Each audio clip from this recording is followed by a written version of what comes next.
ಕುಮಾರನ್ನ ಭೇಟಿ ಮಾಡಿದ್ದಾರೆ ನಟ ರವಿಚಂದ್ರನ್. ಖಾಸಗಿ ವಿಚಾರವಾಗಿ ಭೇಟಿ ಮಾಡಿದ್ದಾರೆ ರವಿಚಂದ್ರನ್. ಬೆಂಗಳೂರಿನ ಸದಾಶಿವ ನಗರದ ಡಿಕೆ ಶಿವಕುಮಾರ್ ಮನೆಯಲ್ಲಿ ಭೇಟಿ ಮಾಡಿ ಚರ್ಚೆಯನ್ನ ಮಾಡಿದ್ದಾರೆ.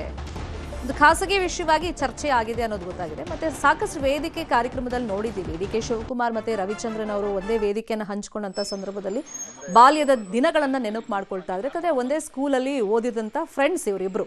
ಇವತ್ತು ಸಿಎಂ ರನ್ನ ಭೇಟಿ ಆಗೋಕೆ ರವಿಚಂದ್ರನ್ ಅವರು ಬಂದಿದ್ರು. ಇದೇ ವಿಷಯವಾಗಿ ಇನ್ನಷ್ಟು ಡೀಟೇಲ್ ಆಗಿ ಇನ್ಫಾರ್ಮೇಶನ್ ಕೊಡ್ತಾ ಹೋಗೋದಕ್ಕೆ ಫೋನ್ ಸಂಪರ್ಕದಲ್ಲಿ ಕನೆಕ್ಟ್ ಆಗಿದ್ದಾರೆ ನಮ್ಮ ರಿಪೋರ್ಟರ್ ಕಾರ್ತಿಕ್. ಹೇಳಿ ಕೇಳಿ ಇಬ್ರು ಕೂಡ ಒಂದೇ ಕ್ಲಾಸ್ ಅಲ್ಲಿ ಓದಿರೋರು, ಚೈಲ್ಡ್ಹುಡ್ ಫ್ರೆಂಡ್ಸ್. ಬಟ್ ಇವತ್ತು ಯಾವ ವಿಷಯವಾಗಿ ರವಿಚಂದ್ರನ್ ಅವರು ಡಿಕೆ ಶಿವಕುಮಾರ್ ಅವರನ್ನ ಭೇಟಿಯಾಗಿದ್ರು?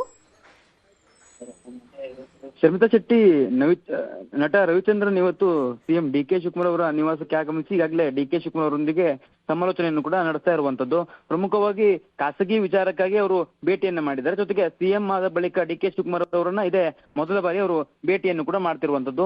ಈಗಿರ್ತಕ್ಕಂಥ ಮಾಹಿತಿ ಪ್ರಕಾರ ಯಾವುದೋ ವೈಯಕ್ತಿಕ ಕಾರಣಕ್ಕಾಗಿ ಡಿಕೆ ಶಿವಕುಮಾರ್ ಅವರನ್ನ ಅವರು ಭೇಟಿ ಮಾಡಿದ್ದಾರೆ ಅನ್ನುವಂಥ ಒಂದ್ ಕಡೆ ಆದ್ರೆ, ಜೊತೆಗೆ ಸಿಎಂ ಆದ ಬಳಿಕ ಇದೇ ಮೊದಲ ಬಾರಿಗೆ ಭೇಟಿಯನ್ನ ಮಾಡ್ತಿರುವಂತ ಕಾರಣಕ್ಕಾಗಿ ಅವ್ರಿಗೆ ಶುಭ ಕೋರುವ ಹಿನ್ನೆಲೆಯಲ್ಲೂ ಕೂಡ ಆಗಮಿಸಿದ್ದಾರೆ ಅಂತ ಹೇಳಲಾಗ್ತದೆ.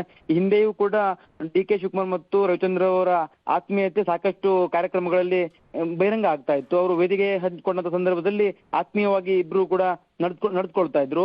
ಇವತ್ತು ಸಿಎಂ ಡಿಕೆ ಶಿವಕುಮಾರ್ ಅವರ ನಿವಾಸಕ್ಕೆ ಅವರು ಆಗಮಿಸಿ ಈಗಾಗಲೇ ಅವರೊಂದಿಗೆ ಮಾತುಕತೆಯನ್ನು ಕೂಡ ನಡೆಸ್ತಾ ಇದ್ದಾರೆ. ಕಳೆದ 1 ಗಂಟೆಯಿಂದ ಇವರಿಬ್ಬರು ನಡುವೆ ಮಾತುಕತೆಯು ಕೂಡ ನಡೀತಾ ಇರುವಂತದ್ದು. ಶರ್ಮಿತಾ ಶೆಟ್ಟಿ, ಇದ್ರ ಬಗ್ಗೆ ಸಿಎಂ ಅಥವಾ ರವಿಚಂದ್ರನ್ ರಿಯಾಕ್ಷನ್ ಕೊಡ್ತಾರ ನೋಡೋಣ ಆಮೇಲೆ. Thank you Karthik.